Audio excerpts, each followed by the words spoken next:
హల్లెలూయా. దేవుని ఘనమైన నామానికి మహిమ కలుగును గాక. దేవునికి స్తోత్రాలు. హల్లెలూయా. నిజంగా జీవిస్తున్న దేవుని యొక్క జీవం, ఆయన మహాదయ. ఎందుకంటే ఆదివారం ప్రత్యేకించి పరలోక రాజ్య మర్మములు ఎరుగుట మీకు అనుగ్రహింపబడి ఉన్నది. పరలోక రాజ్య మర్మములు ఎవరికి తెలియచేయాలని ఆ మర్మములను విప్లీకరంగా ఎవరికి తెలియపరచాలని ప్రభు ఆశిస్తున్నారో వారికే అవి అర్థమవుతాయి. వారి శరీరంలో పనిచేస్తున్న ఆ దుష్టుని యొక్క స్వభావమును ఎదిరించి, శరీరేచ్ఛలను ఎదిరించి మరి ప్రభువుకి అనుకూలంగా, పరిశుద్ధ దేవునికి ఇష్టలుగా వారే జీవించగలుగుతారు. నిజంగా నాకు సండే ఆదివారం నాడు మరి నేను భోజనం చేసి వచ్చి కుర్చీలో కూర్చుని ఈ విషయాలే తలపోస్తూ, నిజంగా దేవుని కృప ఎంత గొప్పది ప్రియులారా. ఒక్క మాట మీరు వినండి. మనము శరీరంలో ఉన్నాం.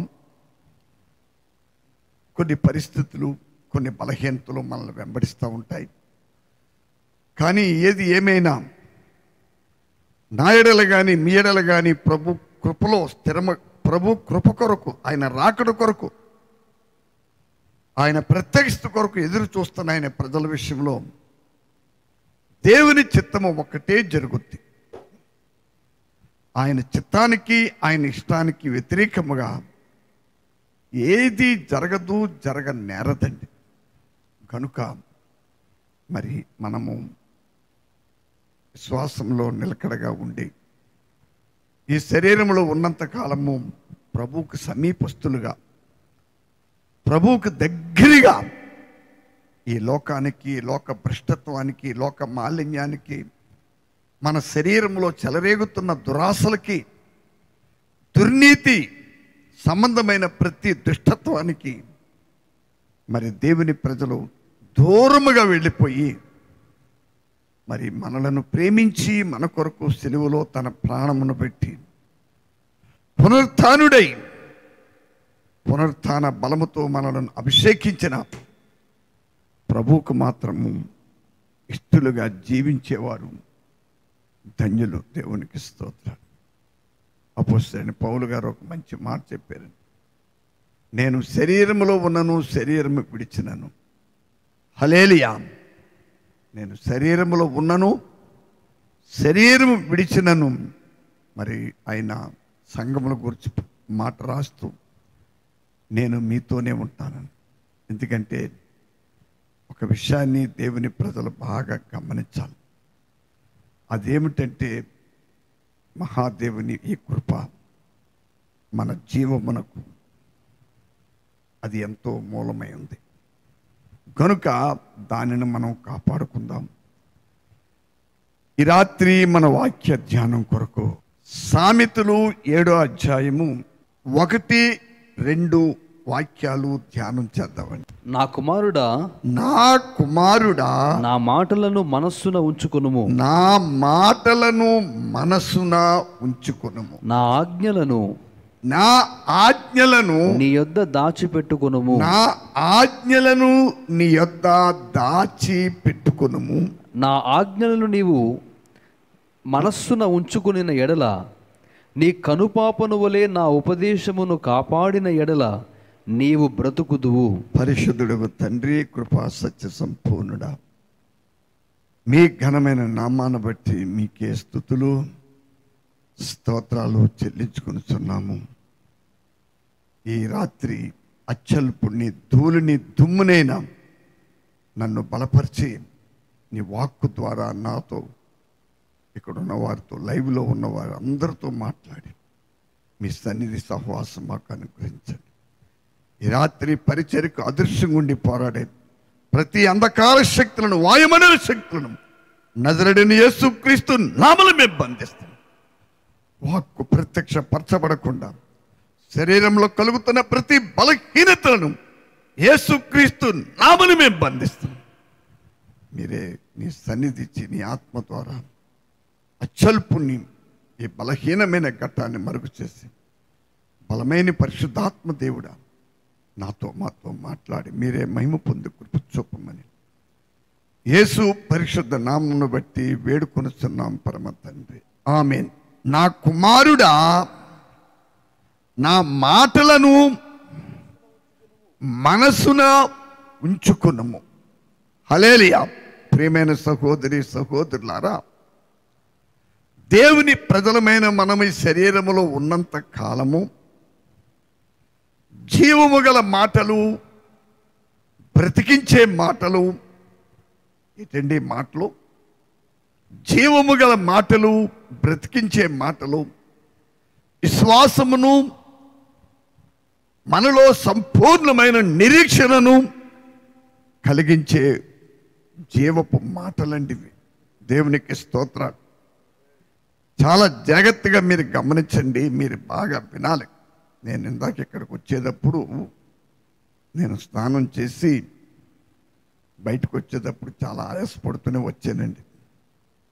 నేను వచ్చి బట్టలు వేసుకుని మోకరించి గదిలో ఈ రాత్రి ప్రభు నన్ను బలపరిచి మీ ముందు నిలవబెట్టేలాగా మీతో నాతో కూడా పరిశుద్ధాత్మ దేవుడు తన జీవవాక్కు ద్వారా మనం దర్శించినట్లు ప్రార్థన చేస్తున్నప్పుడు ఒక మాట నా అంతరంగంలోకి వచ్చిందండి.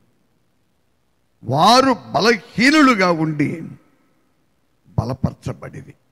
ఎబ్రీలు రాసిన పత్రిక 11వ అధ్యాయంలో ఉంది. వారు విశ్వాసం మూలముగా, విశ్వాసమును బట్టి, విశ్వాసము ద్వారా వారు బలహీనులుగా ఉండి బలపరచబడిది. బలహీనులుగా ఉండి బలము నొంది రాజ్యాన్ని జయించితురని మరి ఎబ్రీ రాసిన పత్రిక 11వ అధ్యాయంలో ఉంది. కాబట్టి రాత్రికాల సమయంలో ప్రియమైన సహోదరి సహోదరులారా, మనకు జీవము, బలము, శక్తిని, నిరీక్షణను, ఈ లోక మాలిన్యాన్ని అంతటినీ తప్పించుకుని రాబోచున్నటువంటి దేవుని ఉగ్రతను తప్పించుకుని ఆయన మహిమలో మనలను ప్రవేశపెట్టేది ఏంటయ్యా అంటే దేవుని నోట నుండి వచ్చుచున్న జీవపు వాక్కు. ఈ సామెతలు మరి సామెతలు రచించిన వారు మరి ఇందులో సొలొమోను ఉన్నారు, ఇంకా దావీదు, కొంతమంది పరిశుద్ధులు ఈ సామెతలు 1 నుండి 31 అధ్యాయం వరకు రాశారు.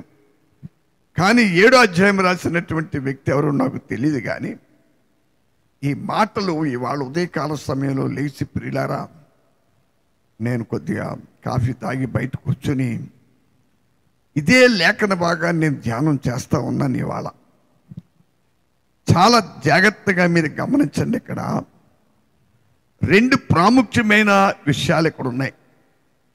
ఒకటి మనస్సున పెట్టుకొనుట, రెండవది దాచిపెట్టుకొనుట. మీరు వినాలి. ఇక్కడ ఏది మనసును ఉంచుకోవాలంటే ప్రియులారా, విశ్వాసములో మనలను బలహీనులుగా ఉన్న మనలను బలవంతులుగా చేసే ఈ జీవము గల దేవుని మాటలు. హల్లెలూయా. చూడండి, బైబిల్లో అపోస్తలుడైన పౌలు గారు హల్లెలూయా రోమీయులకు రాసిన పత్రికలో ఒక మంచి మాట రాశాడండి. వినుట వలన విశ్వాసము కలుగును. ఏం కలుగుద్దండి? ఏ వినుట వలన? క్రీస్తును గూర్చి వినుట వలన మనకి విశ్వాసము కలుగుద్ది. ఎబ్రీలు రాసిన పత్రిక 11వ అధ్యాయము 32 నుండి 34 చదవండి. ఇకను ఏమి చెప్పుదును? గిద్యోను, బారాకు, సంసోను, యొప్తా, దావీదు, సమూయేలును వారిని గూర్చియు ప్రవక్తలను గూర్చి వివరించుటకు సమయము చాలదు.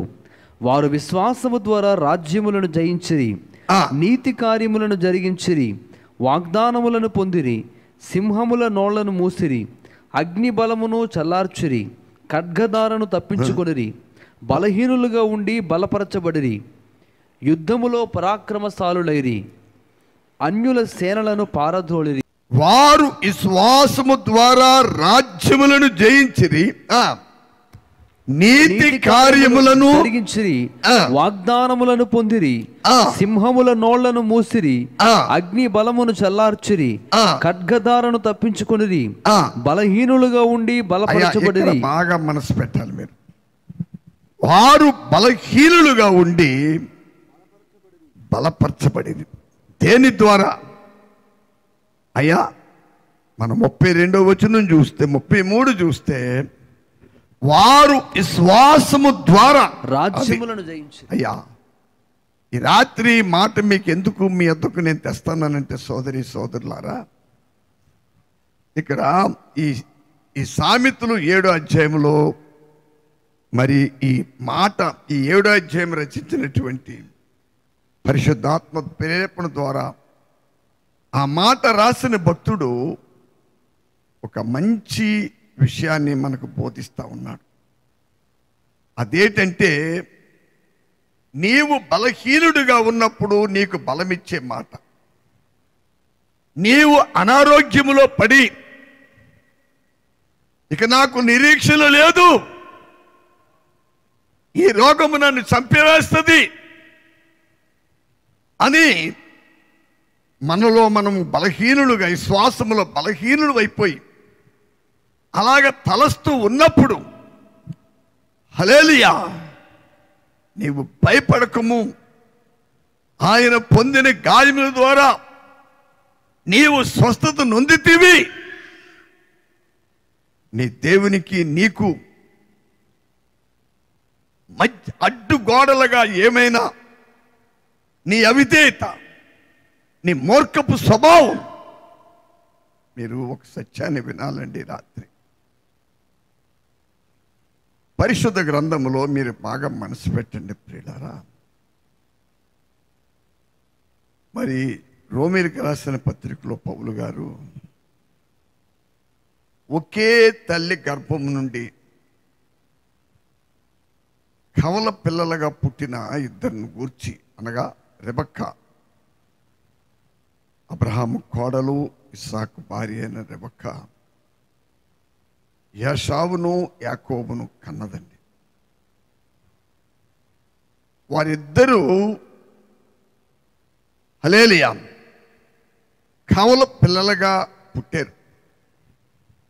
మరి ఏశావు రెబెక్కా గర్భములో నుండి మొదట వచ్చాడు కనుక అతడు జ్యేష్ఠుడుగా, ఆయన దేవుని ధర్మశాస్త్రాన్ని బట్టి జ్యేష్ఠుడుగా అతడు పిలువబడ్డాడు. జ్యేష్ఠుడే, పిలువబడతాం కాదు. అయితే రెండో వాడు యాకోబు అతని మడిమెను చేయి పట్టుకుని పుట్టాడు. మరి ఇక్కడ మీరు ఒక సత్యాన్ని గమనించాలండి. యాకోబు తన తల్లి గర్భములో ఉండగానే, మరి లేఖనం కూడా మనకు చెప్తుందండి, అతడు ఒక పోరాట శైలి కలిగిన వాడు. దేవునికి స్తోత్రం. అతడిలో ఏముందండి? తల్లి గర్భములో ఉండగానే, అయ్యా తల్లి గర్భములో ఉన్న శిశువుకి ఏ ప్రసంగం అర్థమో చెప్పండి మీరు. చాలా జాగ్రత్తగా మీరు వినాలి. ఏమీ అర్థం కావాలి. కానీ హల్లెలూయా, మరి ప్రవక్తలు యాకోబు గురించి ఏం చెప్తున్నారు? హోషేయ గ్రంథము 12వ అధ్యాయము 3 నుంచి చదవండి త్వరగా. తల్లి గర్భమందు యాకోబు తన సహోదరుని మడిమెను పట్టుకొనెను. మగసిరి గలవాడై అతడు దేవునితో పోరాడెను. అతడు దూతతో పోరాడి జయముందెను. అతడు కన్నీరు విడిచి అతని బ్రతిమాలెను. బేతేలులో ఆయన అతనికి ప్రత్యక్షమాయెను. అక్కడ ఆయన మనతో మాటలాడెను. తల్లి గర్భమందు యాకోబు తన సహోదరుని మడిమెను పట్టుకొనెను. మగసిరి గలవాడే అతడు దేవునితో పోరాడెను. ఒకసారి మీరు మలాకీ ప్రవచనము 1వ అధ్యాయము 2-3 వచనాలు చూడండి ఒకసారి దయించి. యెహోవా సెలవిచ్చినది ఏమనగా, నేను మీ ఎడల ప్రేమ చూపి ఉన్నాను, అయితే మీరు ఏ విషయమందు నీవు మా ఎడల ప్రేమ చూపితి వందురు. ఏశావు యాకోబునకు అన్నకాడా, అయితే నేను యాకోబును ప్రేమించి తిని, ఇదే యెహోవా వాక్కు. ఏశావును ద్వేషించి అతని పర్వతములను పాడు చేసి అతని స్వాస్థ్యమును అరణ్యమందున్న నక్కల పాలు చేసి తిని. దేవుడు అబ్రహాముని ఆయన మొట్టమొదటిగా ఏర్పాటు చేసుకున్నాడు. అబ్రహాముతో దేవుడు తన నిబంధనను స్థిరపరిచాడు. అతడు అన్యుడిగా ఉన్నప్పుడు జీవము గల దేవుడెవరో ఎరగక ఈ ప్రపంచంలో విగ్రహములను ప్రపంచానికి పరిచయం చేసిన వ్యక్తి ఎవరయ్యా అంటే అబ్రహాం తన తండ్రి అయిన తెరహో. అబ్రహాము మరి ఊరి పేరు ఊరండి. ఇప్పటికీ ఆ ఊరనే ప్రాంతానికి మనం ఇరాక్ వైపు ఉంది ఆ ఊరనే ఊరు. ఆ ఊరు పేరు ఇప్పటికీ సిటీ ఆఫ్ అబ్రహాం అని ఇంగ్లీష్లో రాయబడి ఉంటుంది. దేవునికి స్తోత్రం. అతడు జీవము గల దేవుడెవరో ఎరుగక జీవిస్తున్న దినాల్లో జీవము గల దేవుడు అతనికి ప్రత్యక్షపరచబడ్డాడు. మనం ఆదికాండం 12 మొదటి వచనం నుంచి చూస్తే అబ్రహాము పిలువబడటం, దేవుడు ఆయనతో మాట్లాడటం, అబ్రహామును దేవుని యందలి విశ్వాసముతో ఆ పిలుపుకు లోబడి తాను స్వాస్థ్యముగా పొందనైన దేశమునకు బయలు వెళ్ళెను. అతడు ఎక్కడికి వెళ్ళవలనో ఎరుగకయే బయలు వెళ్ళినని ఎబ్రీలు రాసిన పత్రిక 11:8 నుంచి రాయబడి ఉంది. దేవునికి స్తోత్రాలు ప్రియులారా. ఆ అబ్రహామును దేవుడు ఏర్పరచుకుని ఇదిగో ఆయన కానాను భూభాగం అంతా అబ్రహామును సారాను తిప్పి ఆయన ఈ దేశమంతా నీకు నీ తర్వాత నీ సంతతి వారికి ఇస్తానని దేవుడు అబ్రహాముకు వాగ్దానం చేశాడు ప్రియులారా. ఆ వాగ్దానం చేసి దేవుడు వృద్ధాప్యమందు ఇస్సాకుని అబ్రహాం సారా గర్భం ద్వారా దేవుడు మరి ఇస్సాకుని రమారమి 100 సంవత్సరాలు వయసులో, అబ్రహాము 100 ఏళ్ళు, సారా 90 ఏళ్ళ వయసులో ఇస్సాకుని కన్నారు. దేవునికి స్తోత్రం. ఇస్సాకు మరి వివాహం చేసుకుని తన భార్య అయిన రెబెక్కా ద్వారా ఏశావుని యాకోబుని ఆమె కన్నది. చూడండి ఇక్కడ ఎందుకు మీకు ఈ మాట చెప్తానంటే ప్రియులారా, లేఖనము జీవము గల దేవుని వాక్యం అండి మనకి ఇవ్వబడింది. ఇక్కడ మీరు ఈ 7వ అధ్యాయంలో సామెతలు 7వ అధ్యాయంలో ఈ మాట చాలా చాలా విలువైందండి ప్రియులారా. మీరు చాలా ప్రార్థన పూర్వకంగా ఉండాలి దయించి. హల్లెలూయా. ఈ మాట చాలా విలువైనది. ఏంటంటే నా కుమారుడా, ఏం రాయబడిందండి ఇక్కడ? నా కుమారుడా నా మాటలను మనసున ఉంచుకొనుము. అయ్యా అర్థమైంది మీరు? రెండవది, నా ఆజ్ఞలను నీ యొద్ద వెండి బంగారము ధనధాన్యములు ఎంత భద్రంగా నువ్వు దాచిపెట్టుకుంటావో హల్లెలూయా, మరి దానికంటే ఎంతో భద్రముగా నా ఆజ్ఞలు నీ యొద్ద దాచిపెట్టుకొనుము. అయ్యా ఈ ఉదయకాలంలో ఈ 2 మాటలు మరి నాకు చాలా ఆనందాన్ని ఆశ్చర్యాన్ని పుట్టించినవి. దేవునికి స్తోత్రం. మీరు మనసును బాగా పెట్టండి. యాకోబు తన తల్లి గర్భములో ఉండగానే హల్లెలూయా ఏం చేశాడు? ఆయన తన సహోదరుడు మడిమెను పట్టుకున్నాడు.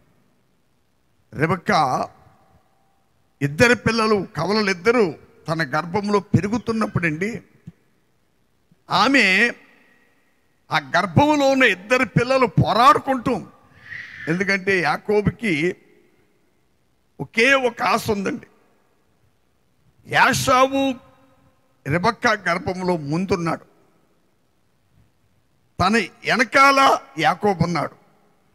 అయ్యా మీరు ఇక్కడ ఒక విషయం వినండి.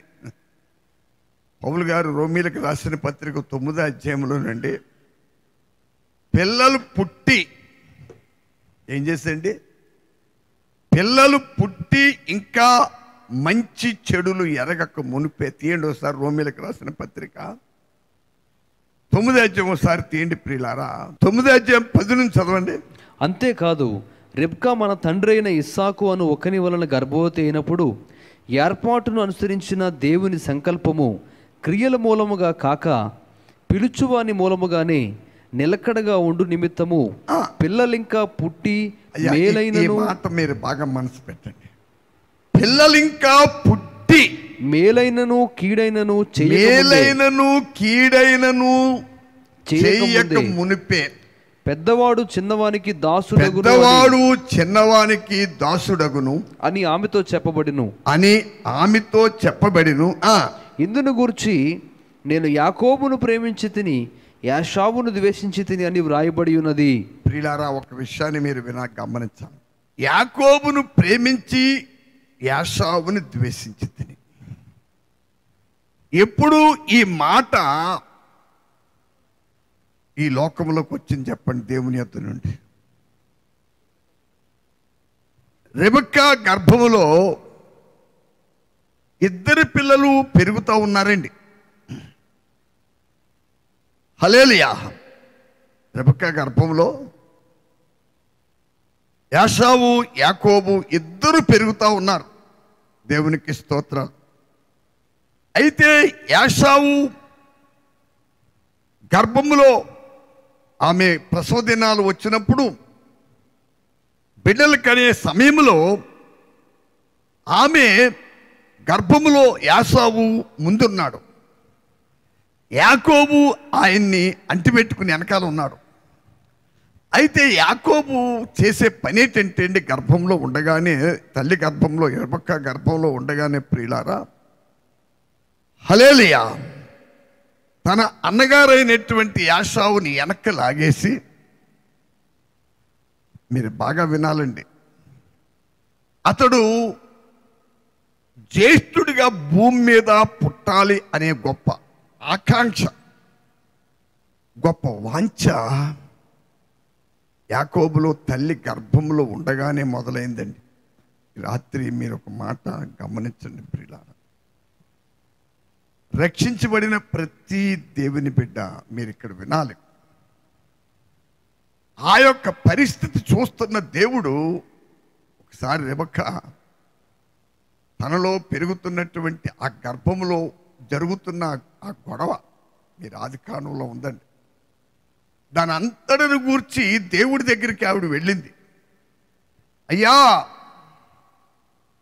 ఈ వేదన, ఈ గొడవ, ఈ గందరగోళం ఏంటన్నప్పుడు దేవుడు ఆమెతో చెప్పాడు, నువ్వు భయపడకు, నీలో 2 జనపదములు పెరుగుతూ ఉన్నవి. పెద్దవాడు చిన్నవానికి దాసుడగుతాడు. నేను చిన్నవానిని ప్రేమించి తిని, అంటే యాకోబుని ప్రేమించి తిని ఏశావుని ద్వేషించి తిని. ఏంటి అని దీని గురించి మరి పూర్వ దినాల్లో ఇక్కడ ప్రియులారా వాటి క్యాసెట్లు ఉంటాయనుకుంటున్నాను. పూర్వం మేము కొంతకాలం క్యాసెట్లు చేసాం, తర్వాత సీడీ ప్లేయర్లో సీడీలు కూడా చేసాం కంప్యూటర్ ద్వారా. దేవునికి స్తోత్రాలు. మరి అవి ఉంటామని అనుకుంటున్నాను. మరొకసారి మేము నెలసరి ప్రతి నెల కూడుకులు పెట్టేవారు. ఈ కరోనా వల్ల కొద్ది ఆగింది. ఆ కూడుకుల్లో మొదటి రోజు రాత్రి మొదలుకొని ఒక 2 రాత్రులు ఒక పగలు దగ్గర ఒక 6-7 గంటలు నేను యాషావుని ద్వేషించి తిని యాకోబుని ప్రేమించిన మాట మీద పరిశుద్ధాత్మ దేవుడు చాలా దీర్ఘమైన ఉపదేశాన్ని ఇచ్చారు. నేను మీకు ఈ మాటలు ఎందుకు చెప్తున్నానంటే ప్రియులారా, మనము యాషావుకి యాకోబుకున్న తేడా ఏంటంటే, యాకోబు తల్లి గర్భములో ఉండగానే జ్యేష్ఠత్వం యొక్క విలువ ఏమిటో గుర్తించాడండి. దేవునికి స్తోత్రాలు. మీరు హెబ్రీయులు రాసిన పత్రికలో 12వ అధ్యాయంలో 24వ వచనం చూస్తే ప్రియులారా, అక్కడ జ్యేష్ఠుల సంఘము అని ఉందండి. పరలోకమందు రాయబడి ఉన్న జ్యేష్ఠుల సంఘము అని రాయబడి ఉంది. దేవునికి స్తోత్రాలు. బాగా గమనించండి. ఈ రాత్రి ఈ నూతన నిబంధన మీరు ఇక్కడ వినాలి. పాత నిబంధనలో జ్యేష్ఠుడికి డబల్ పోర్షన్ అంటే 2 రెట్లు స్వాస్థ్యం ఇస్తారు. ఎవరికండి? మీరు ఒకసారి తీయండి. హెబ్రీయులు రాసిన పత్రిక 12:24 చదవం త్వరగా. కొత్త నిబంధనకు మధ్యవర్తి అయిన యేసునొద్దకును హేబెలు కంటే మరి శ్రేష్టముగా పలుకు ప్రోక్షణ రక్తమునకును మీరు వచ్చి ఉన్నారు. మీకు బుద్ధి చెప్పుచున్న వారిని నిరాకరింపకుండునట్లు చూచుకొనుడి. 11వ అధ్యాయం 22వ వచనం. ఇప్పుడైతే సియోనును కొండకును జీవము గల దేవుని పట్టణమునకును అనగా పరలోకపు యెరూషలేమునకు వేవేల కొలది దేవదూతల యొద్దకును పరలోకమందు వ్రాయబడి ఉన్న జ్యేష్ఠుల సంఘమునకును. పరలోకమందు రాయబడి ఉన్న జ్యేష్ఠుల సంఘం. ప్రియులారా, పరలోకమందు అపోస్తలుడైన పౌలు గారు దైవ దర్శనం ద్వారా ఒక దర్శనాన్ని ఆయన చూస్తున్నాడు. అది 23వ వచనంలో ఉందండి. 11 పరలోకమందు రాయబడి ఉన్న జ్యేష్ఠుల సంఘమునకును వారి మహోత్సవమునకును అందరి న్యాయాధిపతి అయిన దేవుని యొద్దకును సంపూర్ణ సిద్ధి పొందిన నీతిమంతుల ఆత్మల యొద్దకును. హల్లెలూయా. మీరు ఇక్కడ వినాలండి. నేను మీకు ఇక్కడ ఎందుకు చెప్తున్నాను ఈ మాట, మనం ఎందుకు మీ దగ్గరికి వస్తుందంటే, క్రొత్త నిబంధన విశ్వాసులు సంఘమునకు పేరేంటి? ఇక్కడ మనం ఆ పెంతుకోస్తు రకరకాల సంఘాల పేర్లు పెడతాం. కానీ మరి పరిశుద్ధాత్మ దేవుడు అపోస్తలుడైన పౌలు గారి ద్వారా ఈ సంఘానికి జీవము గల దేవుని సంఘం. ఆ సంఘము ఎవరంటే జ్యేష్ఠులు.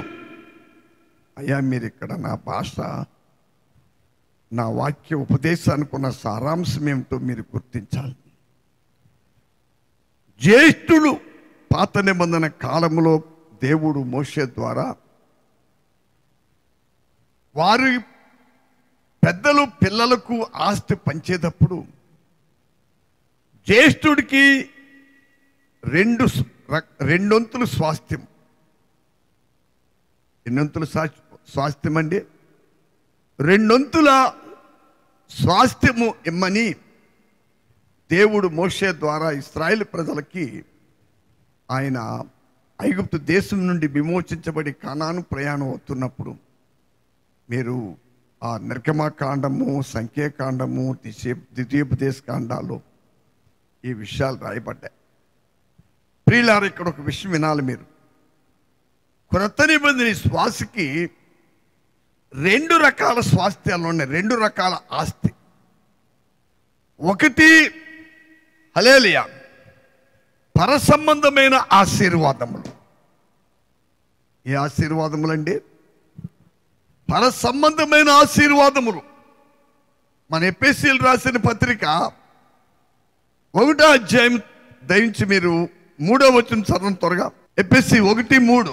మన ప్రభువైన యేసుక్రీస్తు యొక్క తండ్రియగు దేవుడు స్తుతింపబడును గాక. ఆయన క్రీస్తునందు పరలోక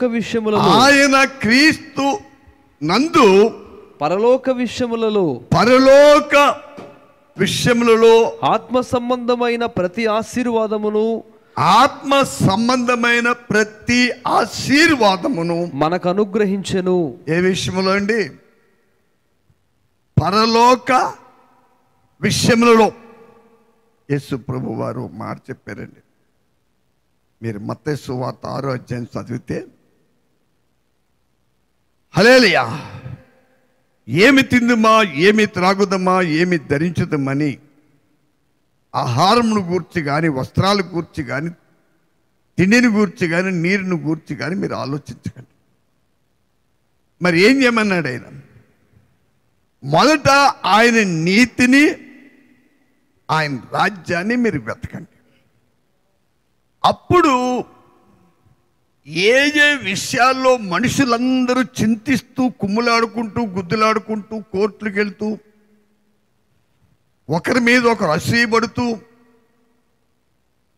అదిగో వాడు ఎంతో ఆస్తి సంపాదించేస్తున్నాడు, నాకేమీ లేదని ఊరిక కలవరపడిపోయి కంగారు పడిపోవటం, ఆడు బాగానే సంపాదించుకుంటున్నాడు, ఆడి దగ్గర తీసుకున్న 100 రూపాయలు లేక 1,00,000 రూపాయలు, 10 లక్షలు నేను ఎందుకు ఇవ్వాలని ఎగ్గొట్టేయటం, ఇలాంటి ఎన్నో దురాలోచనతో, దుష్టత్వంతో, దైవ చిత్తానికి వ్యతిరేకముగా దేవుని కీడుకు దగ్గరగా తీసుకెళ్ళే ఎన్నో భయంకరమైన పరిస్థితులు మనం ఈ భూమి మీద చూస్తూ ఉన్నాం.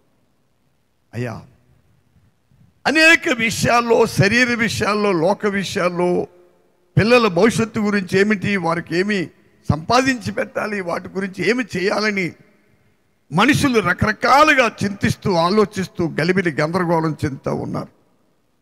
దాని కొరకే భూమి మీద మనుషులు పెద్ద చిన్న తేడా లేకుండా ఎన్నో అన్యాయాలు, అక్రమాలు, కొన్ని హత్యలు, కొన్ని దోపిడీలు, దొంగతనాలు,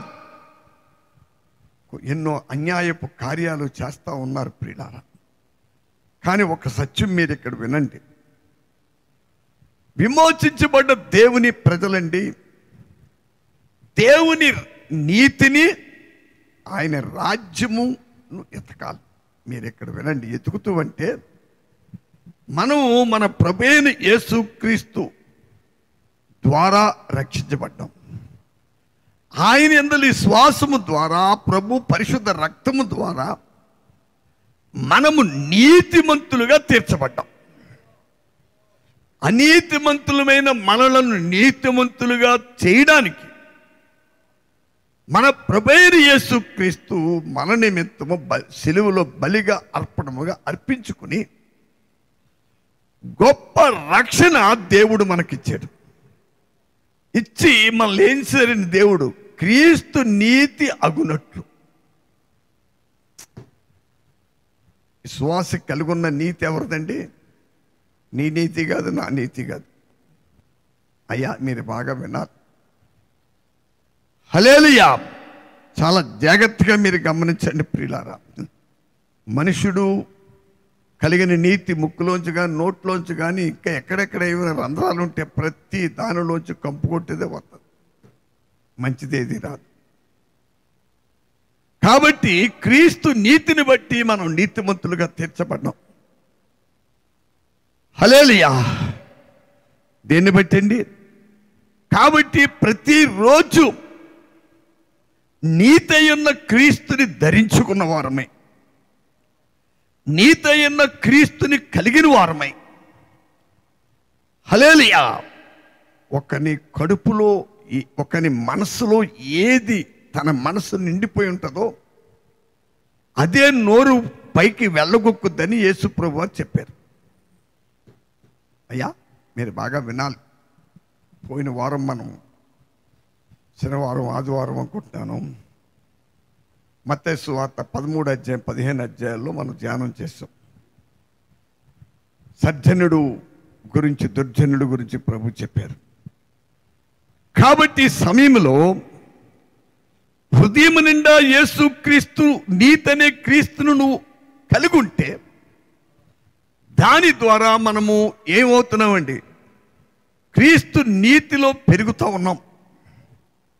క్రీస్తు నీతిని మనం కలిగి ఉన్నప్పుడు ఆ నీతి ఏం చేస్తుందంటే పరలోక రాజ్యం అంటే పైన వాటి మీదే మనసు పెట్టుకుని, భూ సంబంధమైన వాటి మీదే మీరు మనసు పెట్టుకునవద్దని అపోస్తలుడైన పౌలు గారు కొలస్సీలు రాసిన పత్రిక 3 అధ్యాయం 1 నుంచి ఆయన 5వ వచనం వరకు రాసుకొచ్చాడు. హల్లెలూయా. ఒక విశ్వాసి శరీరములో ఉండగా, ఈ భూమి మీద జీవిస్తుండగా పరలోక సంబంధమైన దాని మీద మనసు పెట్టుకోవాలంటే పరలోక సంబంధమైన క్రీస్తుని కలిగి ఉండాలి. ఆయన నీతిని మనము కలిగి ఉంటే, నీతి అయిన క్రీస్తుని నేను కలిగి ఉంటే, నీవు కలిగి ఉంటే, ఆ నీతి అయిన క్రీస్తు మన అంతరంగంలో జీవిస్తూ ఏం చేస్తాడండి? అయ్యా, పైనున్న వాటిని ఎతికేలాగా మన ఆత్మ, మన అంతరంగంలో ఉన్న క్రీస్తు ఆత్మ ఒక విశ్వాసం ఏం చేద్దండి? ప్రేరేపిస్తూ ఉంటుంది, రేపుతూ ఉంటుంది, ఉత్సాహిస్తూ ఉంటుంది. అందుకే మీరు క్రీస్తుతో కూడా, ఎవడైనా క్రీస్తుతో కూడా లేపబడిన ఎడల వాడు పైన వాటి మీదనే మనసు పెట్టుకున్నాడు, కానీ భూ సంబంధమైన వాటి మీద మనసు పెట్టుకున్నాడు.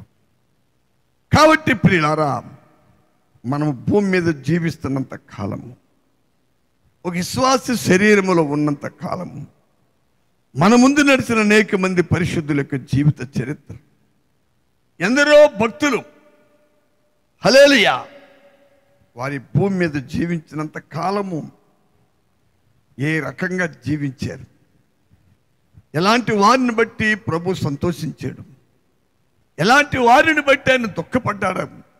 ఇప్పటికీ పరిశుద్ధాత్మ దేవుడు మనల్ని బట్టి దుఃఖిస్తున్నారా, ఆనందిస్తున్నారా, ఆయన సంతోషిస్తున్నారా, లేక మనల్ని బట్టి దేవుని ఆత్మ వేదన కలిగి జీవిస్తుందా? దేవుని పరిశుద్ధాత్మను దుఃఖపరచకూడని అపోస్తలుడైన పౌలు గారు ఎఫెసీయులకు రాసిన పత్రిక 4వ అధ్యాయంలో రాశాడు. ప్రియులారా, 4-5 అధ్యాయాలు మనం చూస్తే పరిశుద్ధాత్మను దుఃఖపరచకూడదు. కాబట్టి దేవునికి ఇష్టలుగా పరిశుద్ధాత్మను దుఃఖపరచకుండా భూమి మీద మనం శరీరంలో ఉండగా హల్లెలూయా ప్రభు యొక్క క్రీస్తు పరిమళ వాసన వెదజల్లుతూ, హల్లెలూయా మీరు బాగా వినాలి, దేవునికి స్తోత్రాలు. ప్రియులారా, ఏమండి, ఒక విశ్వాసి చూడండి, అడవి వృక్షములన్నీ కలిపి ఒలీవ వృక్షం దగ్గరికి వెళ్ళి నీవు మాకు రాజుగా ఉండమని అడిగినప్పుడు ఒలీవ వృక్షం ఏం చెప్పిందండి? నేను దేవునిని మనుషులను నా యొక్క ఫలం ఏమిటి? నేను దేవునిని మనుషులను కూడా సంతోషపరుస్తాను, దేవునిని మనుషులను కూడా నా తైలము ద్వారా నేను తృప్తిపరుస్తాను. ఇది విమోచించబడిన ప్రతి దేవుని పెట్టుకున్న లక్షణం అండి. క్రీస్తు పరిమళ వాసన వెదజల్లుతూ ఉంటారు. అలా వెదజల్లాలంటే ప్రియులారా, విమోచించబడిన ప్రతి దేవుని బిడ్డ చేయవలసిన మొట్టమొదటి పని ఏమిటంటే దేవుని మాటలను మనస్సునందు ఉంచుకోవాలి. రెండోది ఏముందండి? నా ఆజ్ఞలను, సామెతలు 7వ అధ్యాయంలోకి రండి, నా ఆజ్ఞలను నీవు దాచిపెట్టుకునుము, నా ఆజ్ఞలను నీవు మనసున నుంచుకుని ఎడలా నీ కనుపాపవలే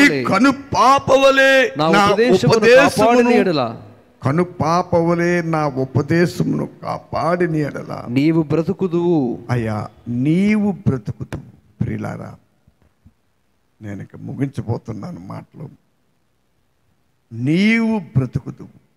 ఒక్క మాట గమనించాలి. ఏంటి, ఏ బతుకుని గురించి ప్రభు చెప్తున్నారు ఇక్కడ? ఈ లోకంలో 100 ఏళ్ళలో 200 ఏళ్ళ బతుకుడు గురించా? ఒకవేళ దేవుడు నీకు దీర్ఘాయుస్సు ఇచ్చి భూమి మీద నేను ఎక్కువ కాలం ఉంచదలుచుకుంటే, హల్లెలూయా హల్లెలూయా, ఒకవేళ ఉంచదలుచుకుంటే మనం జీవించిన కాలం అంతా క్రీస్తు యేసు యొక్క పరిమళ వాసన వెదజల్లే వారంగా ఉంటాం. అలాగ వెదజల్లాలంటే ప్రియులారా, ఆ వెదజల్లడానికి మూలమైన దేవుని మాటలను, దేవుని పరిశుద్ధమైన ఆజ్ఞలను ప్రతి విశ్వాసి తన మనస్సులో దాచుకోవాలి. వాటిని తన యొద్ద భద్రపరచుకోవాలండి. ఎవరు దేవుని మాటలను, దేవుని పరిశుద్ధమైన ఆజ్ఞను కనుపాపవలే కాపాడుకుంటూ ఉంటాడు, అట్టి వారు క్రీస్తులో బ్రతుకుతారు. దేవునికి స్తోత్రం. వారు ఏం చేస్తారండి? యేసు ప్రభు వారు యోహాను సువార్త 6వ అధ్యాయం చదవండి అందరూ. నన్ను తినివాడు నా మూలం, నేను నా తండ్రి మూలముగా జీవిస్తున్నట్లు మీరు యోహాను సువార్త 6:48 నుండి తర్వాత చూసుకోండి. నేను నా తండ్రి మూలముగా జీవిస్తున్నట్లు నన్ను తినివాడు నా మూలముగా ఉందండి. అలాగా 47 చదవండి. 6:47 నుంచి 49. విశ్వసించువాడే నిత్య జీవము గలవాడు, జీవాహారము నేనే. మీ పితరులు అరణ్యములో మన్నాలు తినునను చనిపోయిరి. దీనిని తినువాడు చావకుండునట్లు పరలోకము నుండి దిగివచ్చిన ఆహారం ఇదే. పరలోకము నుండి దిగివచ్చిన జీవాహారమును నేనే. ఎవడైనను ఈ ఆహారము భుజించితే వాడెల్లప్పుడూ జీవించును. మరియు నేనిచ్చు ఆహారము లోకమునకు జీవము కొరకైన నా హల్లెలూయా. ఎవడైనను 51 ఎవడే పరలోకం నుండి దిగి వచ్చిన జీవాహారం నేనే. ఎవడైనను ఈ ఆహారం భుజించితే వాడెల్లప్పుడూ జీవించు. అయ్యా, వాడెల్లప్పుడూ జీవించును. ఆ తర్వాత ప్రభు చెప్పారు చూడండి, మరియు నేను ఇచ్చే ఆహారం పరలోకమునకు జీవము కొరకైన నా శరీరమే. ప్రియులారా, ఒకడు పరలోక రాజ్యములో నిరంతరము జీవించాలంటే జీవవాక్యమైన క్రీస్తుని తినాలి, జీవవాక్యమును భుజిస్తూ ఉండాలి. జీవవాక్యమును మన మనస్సునందు దాచిపెట్టుకోవాలి. ఒకడు తన కనుపాపను కాసుకున్నట్లు ప్రియమైన సహోదరి సహోదరుడా, యథార్థమైన దేవుని బిడ్డలు ఎప్పుడు ఆయన మాటల్ని దాచిపెట్టుకుంటారు. నేను ముగిస్తున్నాను. ఈ భూమి మీద ఒక మనిషి బతుకుతున్నప్పుడు తన పిల్లల భవిష్యత్తు కొరకు కొంత ఆస్తి సంపాదించుకుంటారు, కొంత ధనాన్ని సంపాదించి పెడతారు. అది నేను తప్పో పాపమో అని మీకు చెప్తూ లేదు. హల్లెలూయా. అది తప్పు కాదు, పాపం కాదు. హల్లెలూయా. పిల్లలను ప్రేమించిన తండ్రి తన పిల్లలను ఆస్తిపరులుగా చేయనని ఉంది బైబిల్. అయితే అలాగే ఇక్కడ వినాలి, దేవునికి స్తోత్రాలు. క్రీస్తు ప్రభువైన యేసు క్రీస్తు ద్వారా పరిశుద్ధాత్మ దేవుడిచ్చే మాటలను ఒకడు తన పిల్లల కొరకు ఆస్తిని, వెండి బంగారములను, ధనధాన్యములను, పొలములను, ఆస్తులను సంపాదించి ఎలాగ దాచి పెడతా ఉంటాడో, ఎప్పుడు దాకా పిల్లలు పెద్దవారైనప్పుడు వారికి ఆస్తిగా పంచడానికి. అలాగే రక్షించబడిన ప్రతి విశ్వాసి మనము మన మనసులో ఉంచుకొనవలసింది దేవుని మాటలను, ఆయన ఆజ్ఞ అతిక్రమించుట పాపం. ఆజ్ఞ అతిక్రమించుట పాపం. దేవుని పరిశుద్ధమైన ఆజ్ఞలను నువ్వు అనుసరిస్తే, ఒకడు కనుపాప వలె దాన్ని కాపాడుకుంటే, ఆ దేవుని ఆజ్ఞలను నువ్వు దాచిపెట్టుకుంటే, సోదరి సోదరుడా, నీవు నేను బ్రతుకుతామండి. మనం ఏం చేస్తాం? క్రీస్తులో బ్రతుకుతాం. మీకు అర్థమైందే? ఎక్కడ బతుకుతాం మనము? క్రీస్తులో మనం బతుకుతామండి. అలాంటి బ్రతుకు మనము కావాలనుకుంటే మరి దేవుని మాటలను మన మనసు నుంచుకోవాలి. ఆయన ఆజ్ఞలను దాచిపెట్టుకోవాలి. ఒకడు కనుపాపమును కాపాడుకున్నట్లు ప్రతిరోజు మనలో మనకి విశ్వాసము, ధైర్యాన్ని, నిరీక్షణను, నిత్య సమాధానాన్ని, పరలోక సమాధానము, నిత్య జీవమును గూర్చిన నిరీక్షణ మనలో పుట్టించడానికి మూలము, ఆధారం ఏమిటంటే పరిశుద్ధాత్మ ద్వారా దేవుడిచ్చే జీవపు వాక్కు. అదే మనకు ఆధారము, అదే మనకు ఆహారం. ఆ ఆధారము, ఆహారమైన వాక్యాన్ని మనసునందుంచుకుందాం. ప్రభు రాకడకు ఎదురు చూద్దాం. దయించి నా గురించి అందరూ బాగా ప్రభు నన్ను బలపరిచి ఆయన చిత్త ప్రకారంగా నన్ను నడిపించినట్టు నా గురించి అందరూ బలంగా ప్రార్థించమని చెప్తూ నా మాటలు నేను ముగిస్తున్నాను.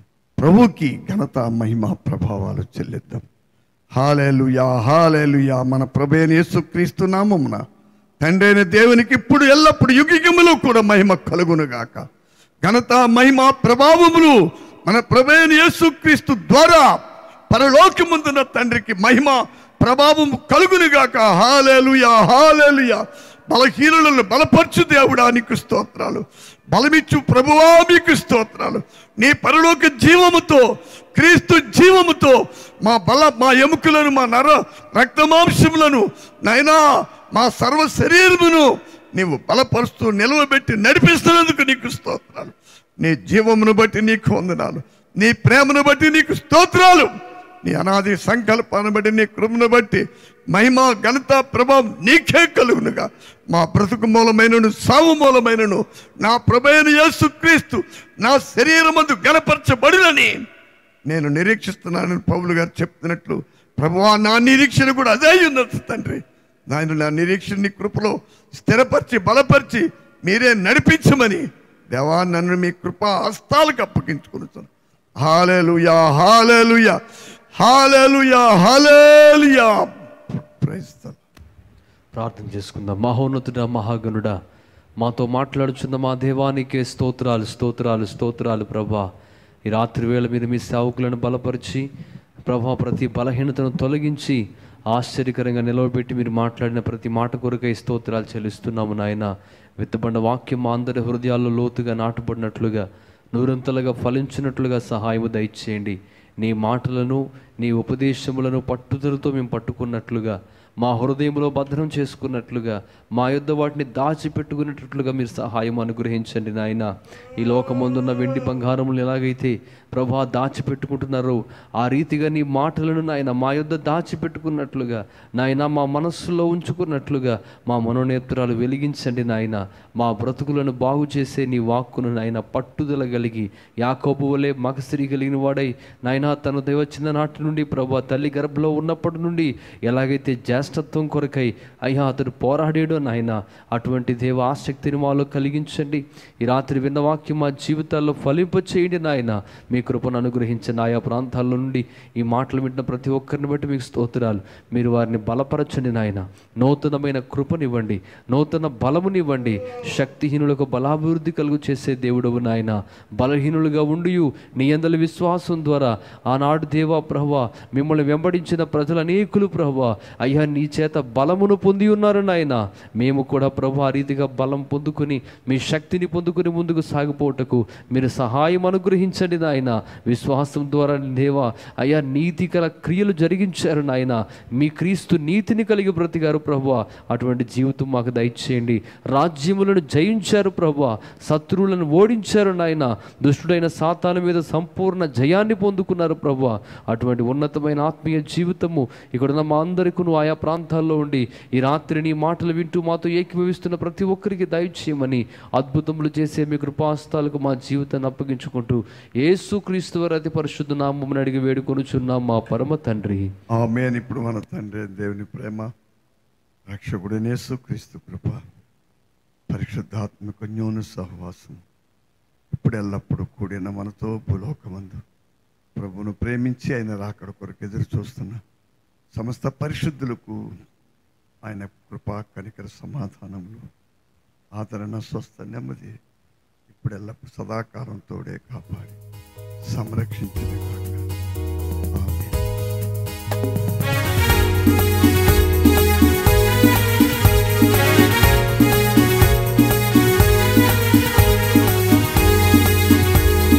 జయము జయము జయము ఎల్లవేళల జయము, జయము జయము జయము ఎల్లవేళల జయము. యేసు నామమునకే ఎల్లవేళల జయము.